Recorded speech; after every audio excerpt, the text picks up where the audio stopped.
Welcome to the Wellness Lab Digest, where we help you to absorb powerful, life-changing insights from top wellness experts with our daily bite-sized wellness podcast summaries. Each episode is packed with distilled, powerful takeaways to boost your health and well-being. To support this podcast, please scroll down on whatever app you're listening. Ratings and reviews are helpful. Even better, just send the show to a friend. Check out our sponsors at the bottom of the page, or simply click the Support the Show link below the episode description.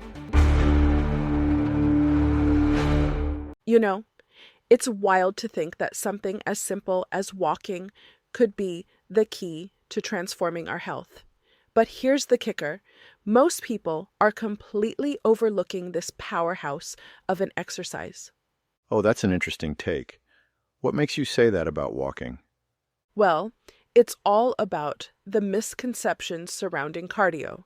So many folks think they need to be running marathons or doing intense HIIT workouts to get any benefits. But the truth is, even a brisk walk can do wonders for your cardiovascular health. I never really thought about it that way. So what exactly counts as cardio then? Great question.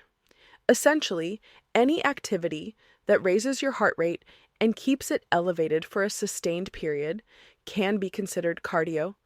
This could be anything from walking to dancing in your living room. The key is consistency and getting your heart pumping. That's actually pretty encouraging. I think a lot of people might feel relieved to hear that. But what are some of the specific benefits of cardio? I mean, besides the obvious heart health aspect. Oh, there are so many. Let's start with the mental health benefits. Regular cardio has been shown to release endorphins, which are natural mood boosters. It can help reduce symptoms of anxiety and depression. In fact, some studies have found that regular exercise can be as effective as medication for mild to moderate depression in some cases. Wow, that's pretty powerful. I had no idea the mental health benefits were so significant. What about physical benefits beyond heart health? Well, one of the most surprising benefits is its impact on our immune system. Regular cardio actually increases the production of antibodies and T cells, which are crucial for fighting off infections. Some research suggests that people who do regular cardio get sick less often and recover faster when they do fall ill. That's fascinating. It's like a natural way to boost our body's defenses. Are there any other benefits that might surprise people? Absolutely. One that often gets overlooked is the impact on bone and joint health.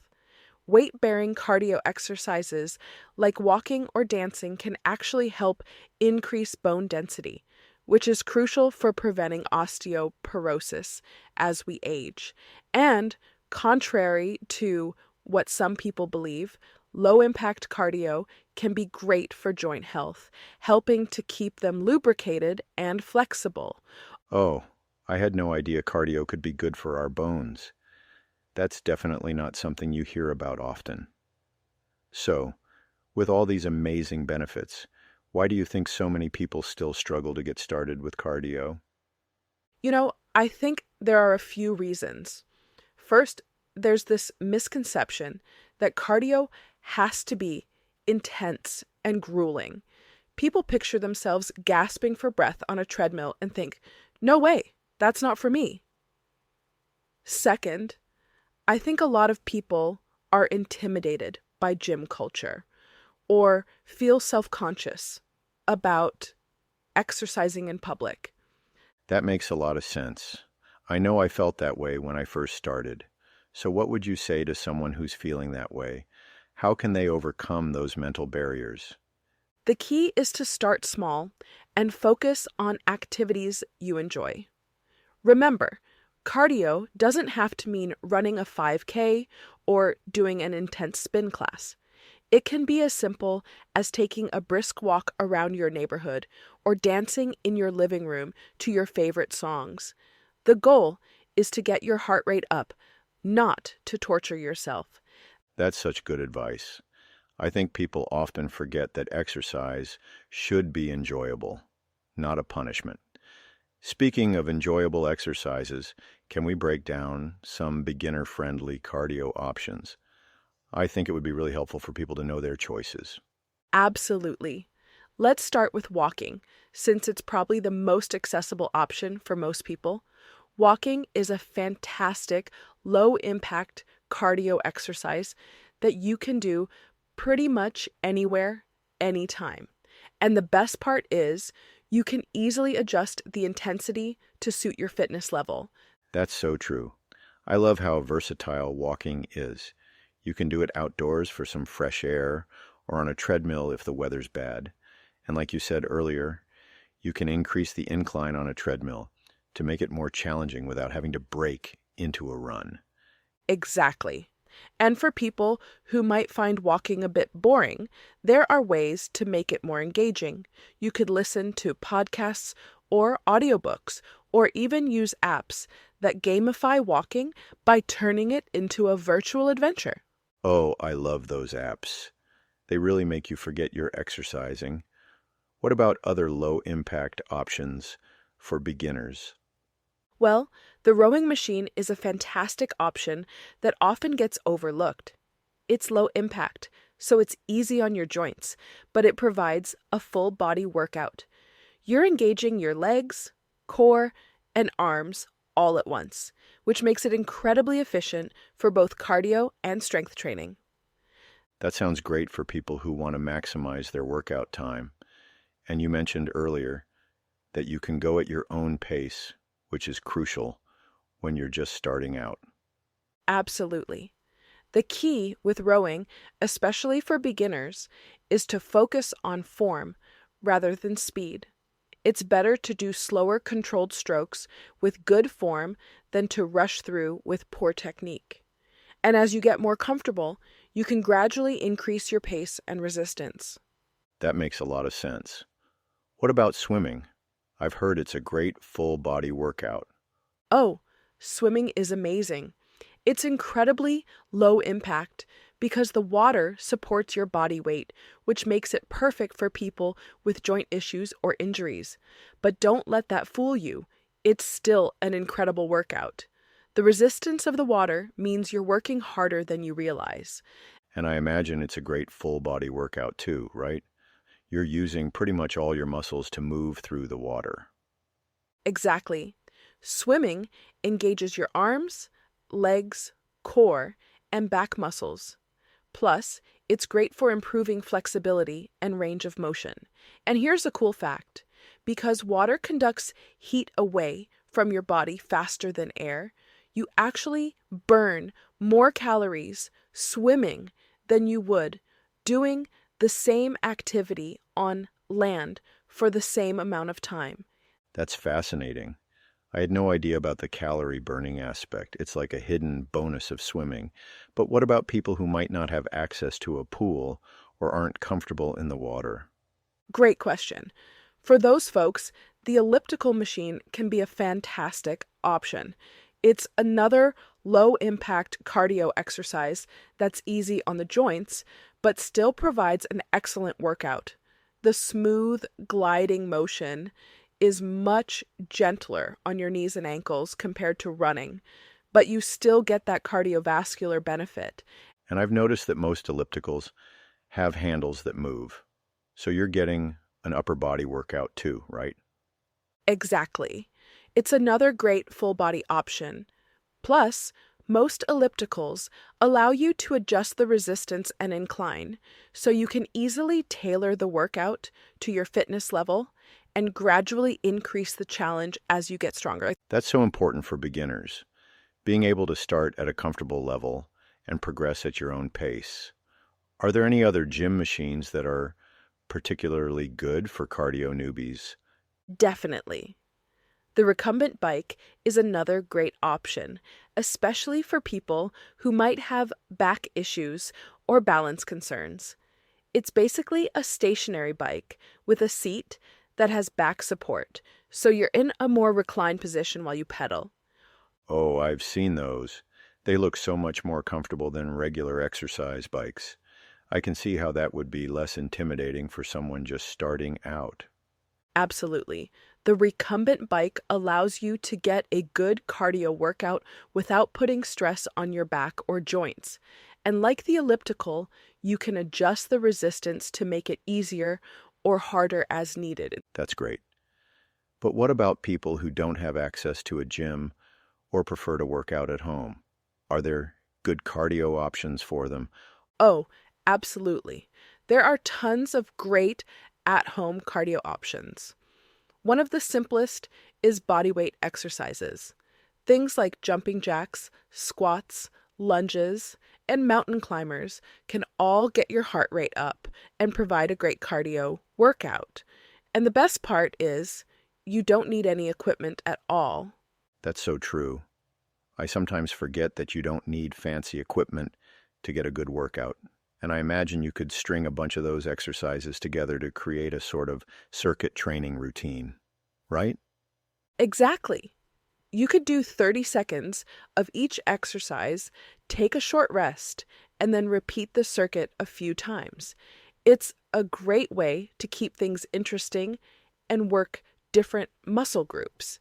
And if you want to add some variety, you could incorporate things like push-ups, planks, or burpees as you get more comfortable. Those are all great suggestions. But I have to say, my personal favorite at-home cardio option is dancing. There's something so freeing about just putting on some music and moving your body. I couldn't agree more. Dancing is an incredible form of cardio, and it's so much fun that you often forget you're even working out. Plus, there are so many different styles of dance, from hip-hop to salsa to Zumba, that you're bound to find something you enjoy. And you don't even need to be good at it to get the benefits, right? I mean, I'm certainly not winning any dance competitions, but I still work up a sweat when I dance around my living room. Absolutely. The key is just to keep moving. Whether you're following along with a dance workout video or just freestyle dancing to your favorite playlist, you're getting that heart rate up and burning calories. And let's not forget the mood-boosting benefits of dancing to music you love. That's so true. I always feel happier after a good dance session. But what about people who prefer to exercise outdoors? Are there good cardio options for them? Definitely. Hiking is a fantastic outdoor cardio option. It combines the benefits of walking with the added challenge of varied terrain. Plus, being out in nature has its own set of mental health benefits. The changing scenery can make the time fly by, and before you know it, you've gotten in a great cardio workout. Oh, I love hiking. And you're right about the time flying by. I always find myself going further than I planned because I'm enjoying the scenery so much. Are there any other outdoor options? Absolutely. Cycling is another great outdoor cardio option. Whether you're riding on flat terrain or tackling some hills, it's an excellent way to get your heart rate up. And like swimming, it's low impact, so it's easy on your joints. That's a great point. I think people sometimes forget that cardio doesn't have to mean high-impact exercises. These low-impact options are just as effective, right? Absolutely. Low impact doesn't mean low intensity. You can still get an incredible cardio workout without putting stress on your joints. And for many people, especially beginners or those with joint issues, low impact exercises are actually the better choice. That makes a lot of sense. So we've covered a lot of different cardio options. Do you have any final tips for someone who's ready to start incorporating cardio into their routine? Great question. I think the most important thing is to start slow and be consistent. It's better to do 10 to 15 minutes of cardio every day than to try to do an hour-long session once a week and burn yourself out. Remember, this is about building a sustainable habit, not achieving overnight transformation. That's such good advice. I think people often try to do too much too soon and end up getting discouraged. Any other tips? Definitely. Make sure you stay hydrated, especially when you're just starting out. Your body isn't used to the increased activity, so you'll likely be sweating more than usual. And don't forget to warm up before your cardio session and cool down afterwards. This can help prevent injury and reduce muscle soreness. Those are great points. And I imagine it's important to listen to your body too, right? Like if something hurts or doesn't feel right, it's okay to slow down or stop. Absolutely. It's crucial to pay attention to what your body is telling you. There's a difference between the discomfort of pushing yourself and actual pain. If something hurts, it's important to stop and reassess. It might mean you need to adjust your form, or it could be a sign that you need to try a different type of exercise. That's so important for people to hear, especially beginners who might not be as in tune with their bodies during exercise. Any final words of encouragement for someone who's feeling intimidated about starting a cardio routine? Remember, everyone starts somewhere. Don't compare your beginning to someone else's middle or end. Focus on your own progress, celebrate the small victories, and be patient with yourself. Cardio, like any form of exercise, is a journey. It's not about being perfect, it's about making consistent efforts to improve your health and well-being. And most importantly, try to find joy in the process. Whether it's the satisfaction of completing a workout, the endorphin rush afterwards, or simply the pride in taking care of your body, there's so much to enjoy about cardio once you find the right approach for you. That's beautiful advice. I think if more people approached cardio with that mindset, they'd find it so much more enjoyable and sustainable. Thank you for breaking all of this down for us today. It's been my pleasure. I hope this conversation helps someone out there feel more confident about starting their cardio journey. Remember, every step counts, literally. Thank you for listening to the Wellness Lab Digest. If you have received value from the podcast, I have 3 asks of you. 1, share the show with your friends and send them a link to the show. 2, please leave a rating and review in whatever app you're listening. And last but not least, please let me know what topics you would like us to cover in the future. You can contact me by sending me a message using the Send Us a Text link below the episode description.